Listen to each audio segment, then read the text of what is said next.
Hello, hello, hello, y'all. I am here today with Bob Canepa, and there is a reason why Bob is here today. And that reason is he has been the decision maker for thousands of speaking events to say yes or no to the speakers that he selected to have at his event for his audience. And Bob, I'm not going to steal your thunder. Who are you, and what kind of events have you been organizing, and what kind of speakers do you normally look for when you put these events together? So I'm the program chair for the Mill Valley Rotary Club, and I've been doing this off and on for over 40 years and have booked a lot of speakers over those years. And part of my job as program chair is bring in interesting speakers, but also to help attendance at the same time. I get numerous requests all year long and over the years from various speakers to come speak to us. And most of those that approach me, I decline because they're trying to sell a product or a service or a good or sell themselves or whatever. So there's a lot of speakers and only so many speaking dates available. So I have, in terms of drawing a good audience and culling out the less desirable speakers, as part of the process. And how has this kind of selection process that you use now, how has that developed over the past, how many years has it been now that you've been organizing this event? 40 years. Wow. 40 plus years. I'm just having had the pleasure and sometimes displeasure of having conversations or email conversations with various speakers, and some are obviously better than others. That's a nice way to put it. What is it for you that today you see a lot of speakers come and you say, "Ah, this BS again. Here we go again. This speaker, their message, their kind of the impact they want to bring to my audience, it just doesn't fit.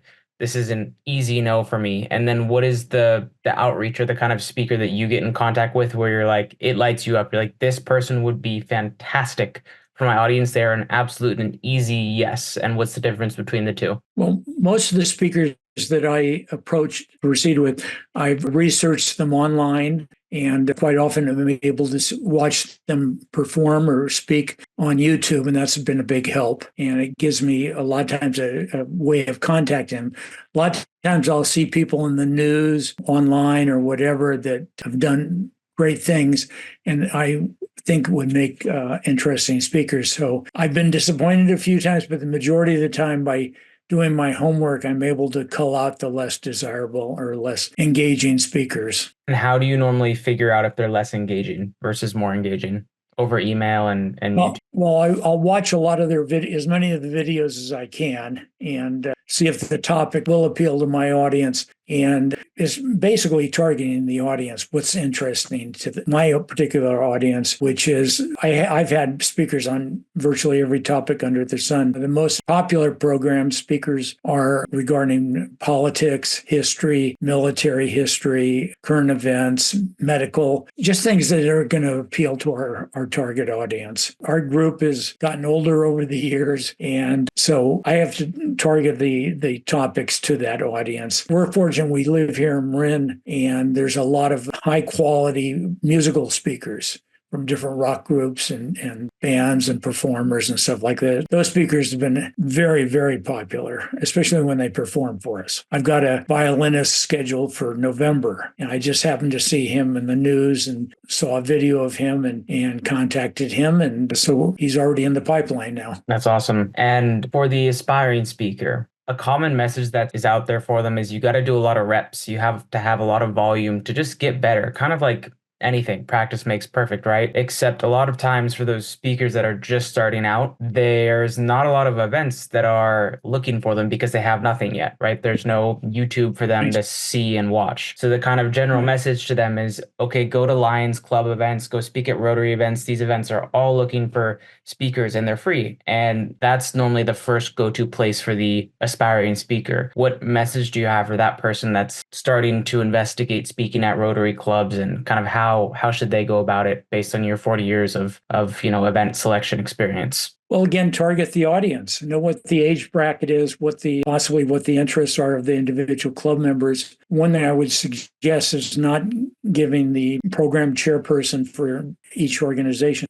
Don't give them a load of BS when they're doing their sales pitches, because a lot of times it's easy to detect the good speakers from the bad ones. And the few times that I will book a speaker that has approached me, the overwhelming majority of the times I've been burned and regretted booking that particular speaker. So for me, it's an evolving process to pick out the good ones from the bad ones. How does the speaker find out what the audience of that particular Rotary Club looks like and or is interested in, to find a way to fit their message to that audience, or realize that it really isn't a fit and it would be a waste of time anyways? Well, it's hard to say because each organization is different. Right. I have a speaker referral list of over 40 people now representing 40 different organizations. And when I have a good speaker, I'll refer that speaker to the people on that list. And I'll give them this topic, the title, any pertinent information, along with the contact information. And a lot of program chairs are not as experienced, obviously, because I've been doing this so long, but they will grasp any speaker that comes along just to fill in a date. That's not my standard operating procedure. I want to have good speakers every time, whenever possible. In terms of how do your aspiring speakers find that out, you go to the club or organization's website, look at it, look at the type of things they're involved in. You can learn a lot just by looking online and doing some research online before you make the approach. And for the professional speakers, a lot of times, and this kind of line of thought goes in tandem with TEDx talks and TED Talks, both of which, if I understand correctly, Rotary gigs are not paid for the speakers. It's all volunteer, nonprofit, giving back to the community. When the professional speaker is looking at that opportunity, is it worth it or not worth it? How do the speakers, the professional speakers that you have speak at your event, the few, however many they are, how do they normally make that decision of, okay, this is worth my time, or okay, this is not worth my time? Well,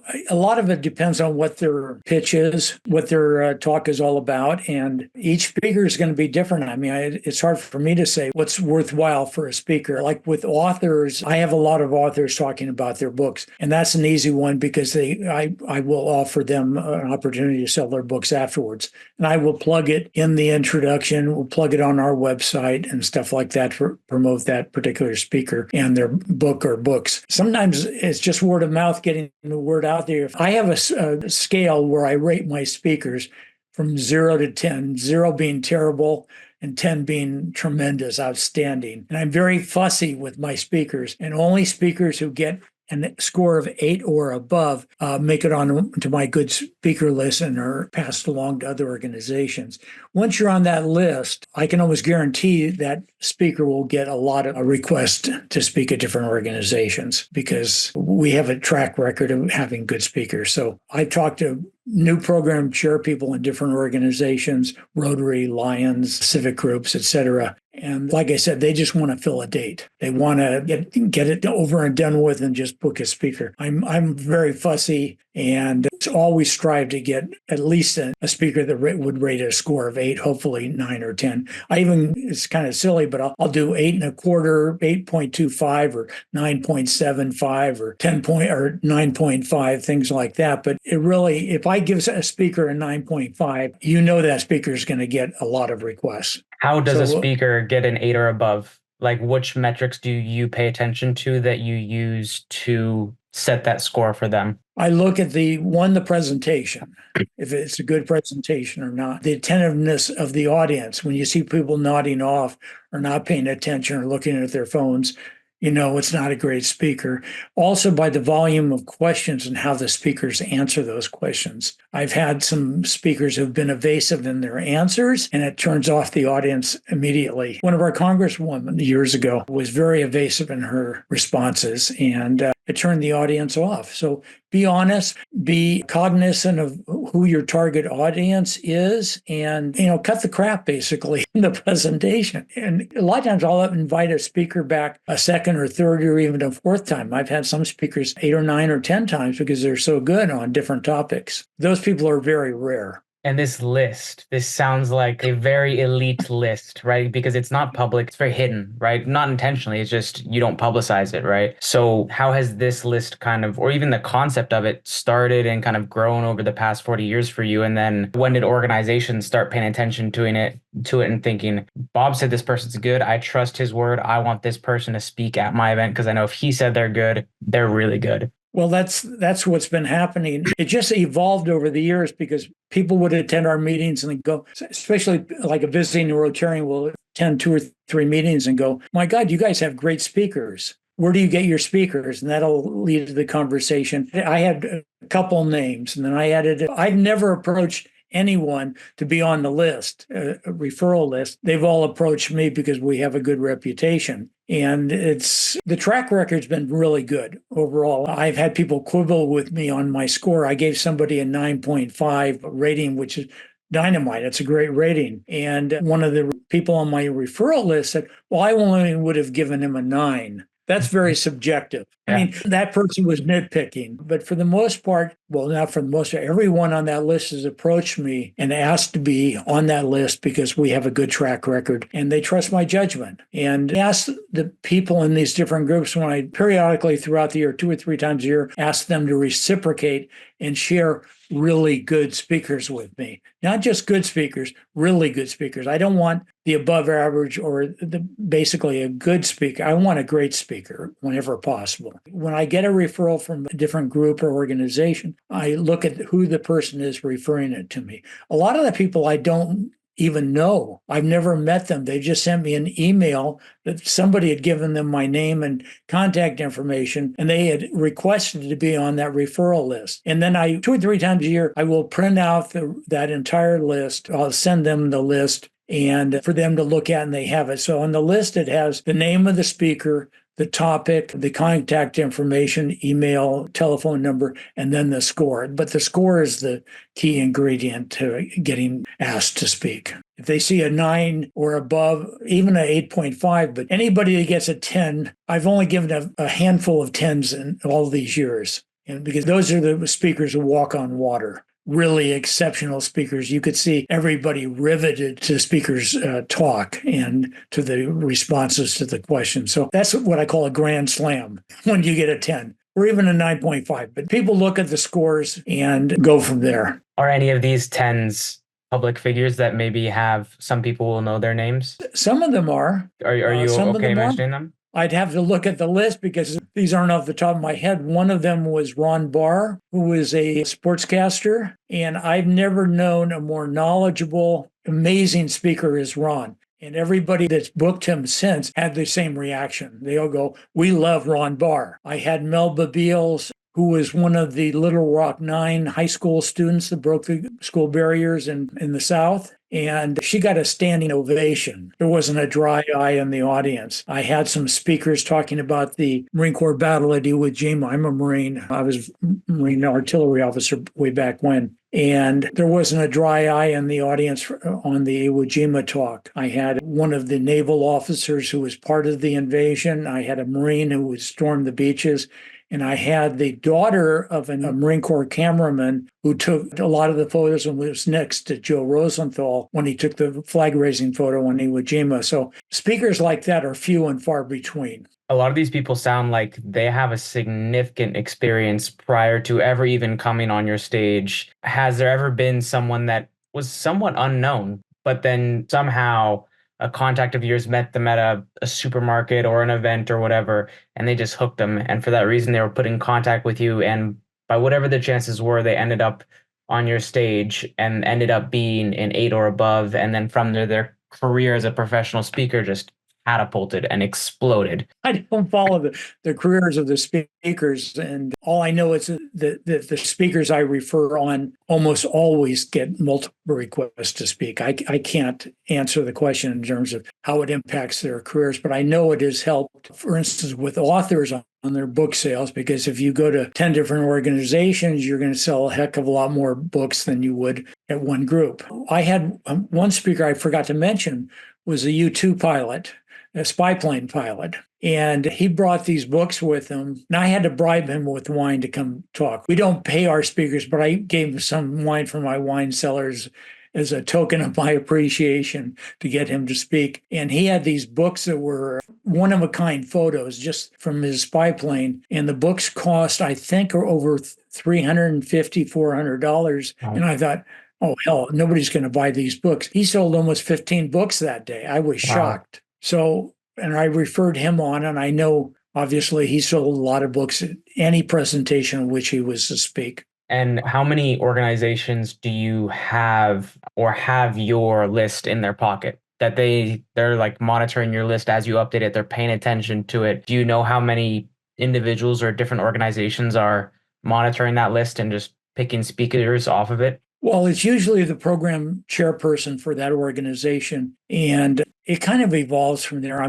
There's, like I said, there's at least 40, I'm guessing 40 to 50 people on the list now. I don't really count, I'm just guesstimating. But all of those people have asked to be on the list. If they're happy, they will pass it on to their friends. I got an email from a guy in British Columbia during COVID. I had no idea who this gentleman was. He was Chilliwack Rotary Club program chair, and he wanted to be on the list, and he's booked a lot of my speakers via Zoom. And that's part of the equation as well, because some organizations do only Zoom, some do only in person, and some do a hybrid of the two of them. Our Rotary Club, because of transmission difficulties where we meet, we don't do Zoom meetings except during COVID when we weren't able to meet. And the authors that you have on, how did they normally end up on your stage? What does that journey normally look like for them? They have the book, they get some sales and some people start talking about it, or does someone reach out to them after reading it?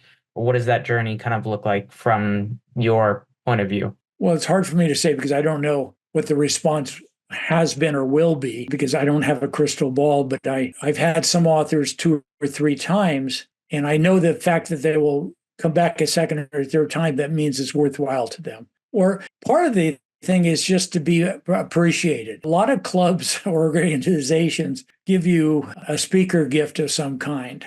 And it's usually a coffee cup with the club's or organization's logo on there. And that's not much of an appreciation gift, or a pen or something. Our club is something I started when I was club president back in the early 90s. We give each of our speakers a really good bottle of wine. And I know the speakers really appreciate it because they go, thank you so much for your wine, because this is unique compared to most of the organizations that book speakers. And I've done probably close to 40 talks on North Korea myself. And I've looked at some of the gifts that I've gotten, and some of them go right in the recycling bin. Yeah, they're not. It's almost insulting. What one organization gave me a dirty coffee cup, and I was just, that's what they give out every time, a coffee cup. And that's not a good way to get a return speaker. Bottle of wine is much more, it's not a huge expense, but it shows a level of appreciation that a lot of speakers don't get. And I think most of them appreciate it. Is there well, first of all, I think that makes sense. You make an experience valuable for a speaker, they're going to want to go back if they get a gift like that that's actually meaningful. It's not a used coffee cup. It's a nice bottle of wine. It makes sense logically. Is there a network of some kind of all of the Rotary organizers or Rotary event organizers, or how does that kind of look on the back end for you guys? I have to chuckle when you say that, because Rotary is broken up into districts all over the world. Our district is San Francisco down to San Mateo, I believe, and into Marin County and a little bit of the East Bay. And what they a lot of times before the start of a new Rotary year, or right at the start, each of the club area, like here in Marin, the club presidents meet, I think, once a month, and periodically they say, let's all share our really good speakers. And I will pass it on to the people to the recipients on that list. And I think there's, I don't know, I'm guessing 15 to 20 Rotary clubs in Marin. And I'm virtually the only one who provides speakers. The other clubs are supposed to be sharing their speakers, but the list is basically my list. And nobody else seems to. Occasionally you'll get a speaker, but sometimes I get referrals from someone, and I think they feel guilty that they haven't referred somebody to me. and they'll send me a mediocre or not a great speaker that I'm looking for. So that's where the YouTube videos and research online really helps. I love your question because in theory, it sounds like a great idea, but our club was the only one participating, really providing anything. So no, maybe Lions Club does. I don't know. I doubt it. And this might be a very, very naive question I'm about to ask, but how are Lions Club and Rotary clubs different? They're very similar. They're both service organization. My brother was a member of the Mill Valley Lions Club. They both do international and domestic service projects, scholarships. Rotary tends to be a little bit more white collar and Lions Club a little bit more blue collar. But that's a generalization. And that's not true for all Rotarians or Lion Club members. Okay. This could just be my perspective, but from traveling around the world, like I'll show up to an airport and I'll see a Rotary logo in the airport, like in Quito, Ecuador, in Madrid, Spain. And whereas I don't see a lot of Lions Club logos, let alone even in the US, I don't see those logos very many places, if ever. How do they kind of go about promoting themselves and having a kind of an awareness of them? Well, all of the service organizations are having membership issues because the members are getting older and dying off, and people's schedules, the younger members aren't as available. Or Lions Club, to your question about seeing the Lions Club logo or Rotary Club logo, I was in Philippines, Okinawa, and Taiwan last year. And when I was in Taiwan, I got sick. Had to go to the emergency room. I had bad shape. I was basically doubled over in pain. I looked up and I saw a gurney with the Rotary logo on there. And despite my pain, I smiled because it brought good feeling to me. I said, oh, wow, Rotary's here. It's doing its thing. And it's just very similar attitudes of the members in terms of wanting to help others. Basically, that's the mission of Rotary and Lions Club, to help others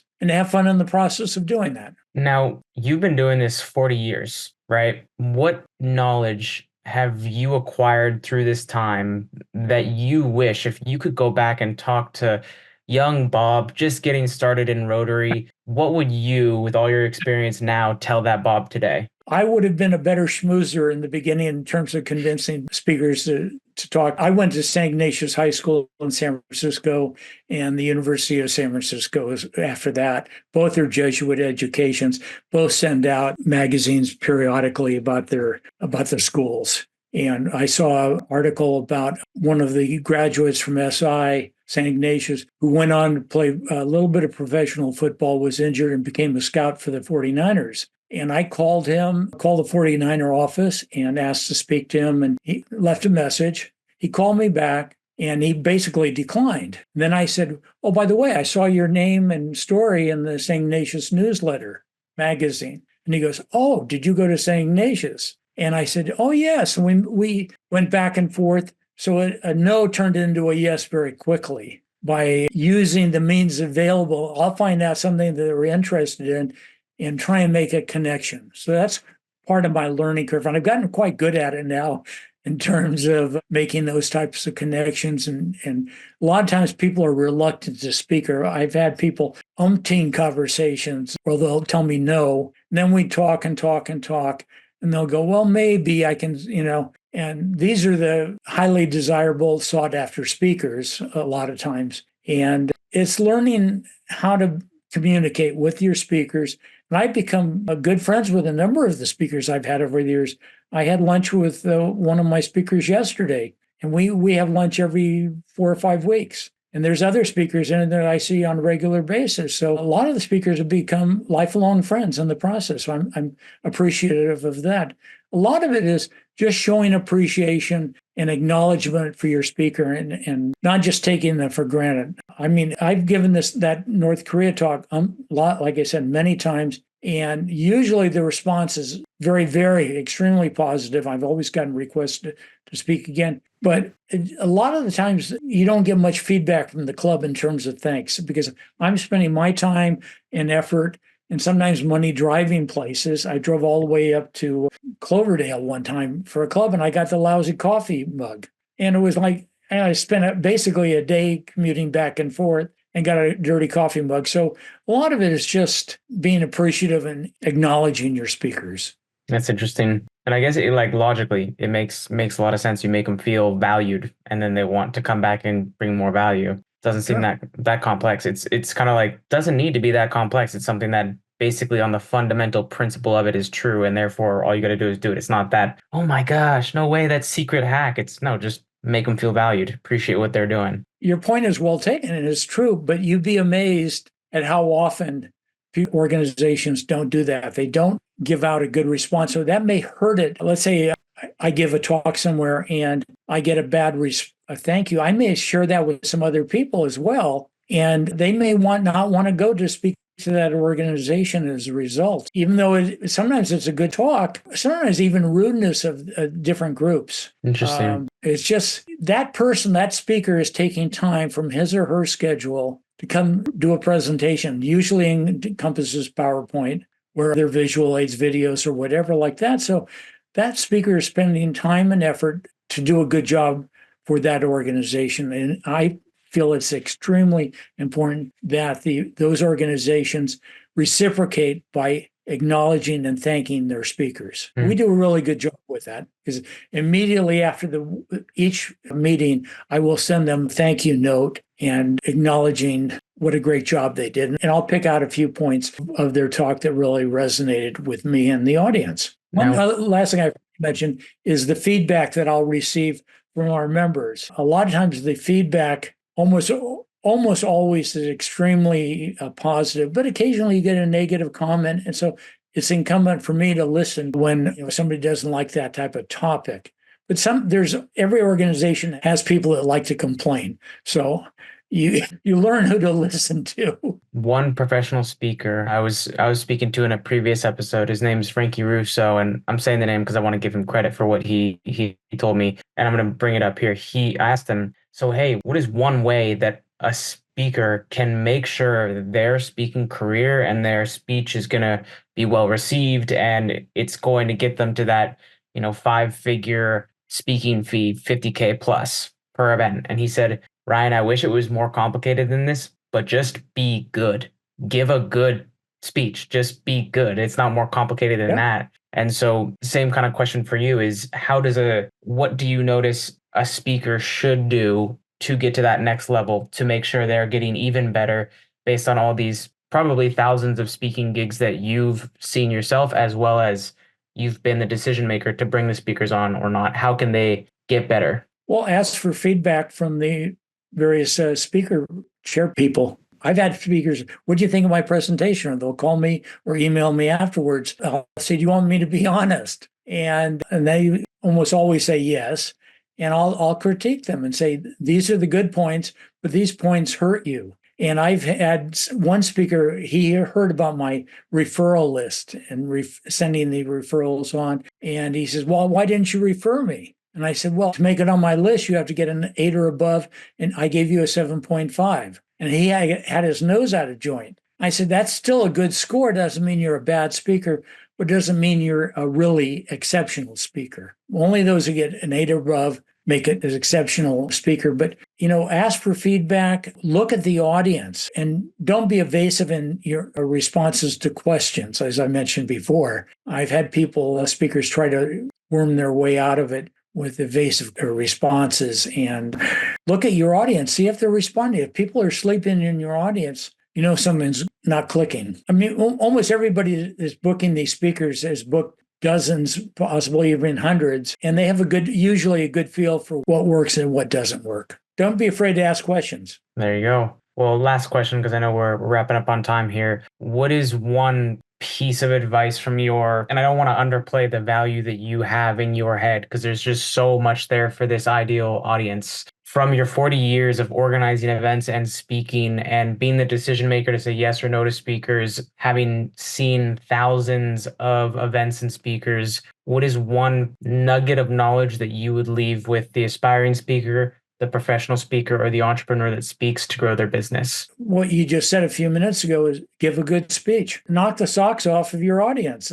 And you can tell when I look at our audiences if they're engaged or not, and whether that speaker is connecting with that audience. It's when I gave the North Korea talks, I almost always got incredible responses from the audiences. because I knew I was connecting with them. One day I was sick and I knew I wasn't connecting well. I could see it in the faces of the audience. It was very apparent. It wasn't my usual presentation. Everybody has good days and bad days. And I guess to strive to be always on a good day and with a good presentation that's going to appeal to your audience. Engage Awesome. with them. There you go. Well, guys, if you're listening here to what Bob has been sharing and you found it valuable and you have a friend or a pal that's an aspiring speaker or a professional speaker or someone that speaks to grow their business and you want them to hear the nuggets of knowledge that Bob just shared, just send them the link and have them find it valuable. All right, guys. Bob, thanks for making the appearance here. And guys, cheers, y'all. Talk to you later. Take care.